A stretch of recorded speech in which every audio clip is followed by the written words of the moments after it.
سید محمد بن سلیمان الجزوری رحمۃ اللہ تعالی علیہ،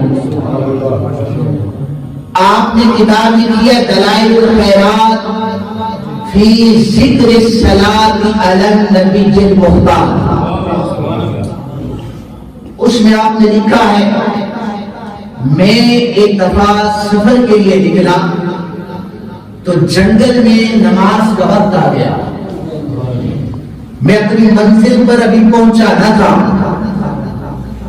تو میں نے نماز کا وقت ہوا تو قریب ترین دیکھا کہ کہیں پر وضو کے لیے پانی میسر آ جانا، پانی کی تلاش میں ایک کنویں کے قریب چلا گیا، میں نے دیکھا کہ پانی بہت نیچے تھا، اس کے قریب نہ ہی کوئی ڈول تھا نہ رسی موجود تھی،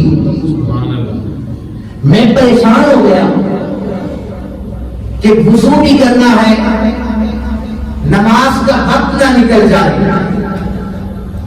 کہتے پریشانی میں کھڑا تھا، اتنے میں قریب ہی ایک کچا مکان جس کی چھت پر 7 برس کی ایک بیٹی کھڑی تھی اور وہ مسکرا رہی تھی۔ میں نے کہا بیٹا آپ کے مسکرانے کی وجہ کیا ہے؟ کہنے لگی بابا جان پورے مصر میں آپ کی ولایت کا ڈھنکا بجتا ہے اور کنویں سے پانی آنکھ سے نہیں نکلتا، آپ پریشان کھڑے۔ محمد بن سلیمان کہنے لگے بیٹی تم دیکھ رہی ہو یہاں پر نہ ڈول ہے نہ ہی کوئی رسی موجود ہے، پانی کیسے نکالا جائے؟ تمہارے پاس کوئی حل ہے تو تم بتا دو۔ آپ لکھتے ہیں کہ وہ بیٹی کچے مکان سے نیچے نہیں آئی، وہیں سے کھڑے کھڑے لوہے کا کنویں میں ڈالا۔ کہتے مجھے پتا نہیں کہ اس کا لوہاب پہلے کنویں میں پہنچا یا پانی ابل کر باہر نکل آیا۔ میں نے کہا بیٹی اب وضو تو بعد میں کروں گا،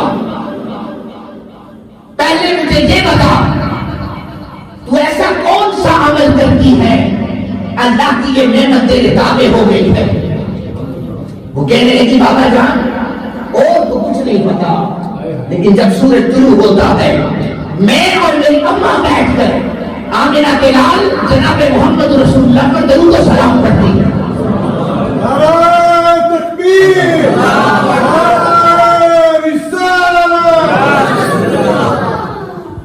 سورج طلوع ہوتا ہے میں اور میری اماں بیٹھ کر آمنہ کے لال جناب محمد رسول اللہ صلی اللہ علیہ وآلہ وسلم پر درود و سلام کی گجریں پیش کرتے ہیں۔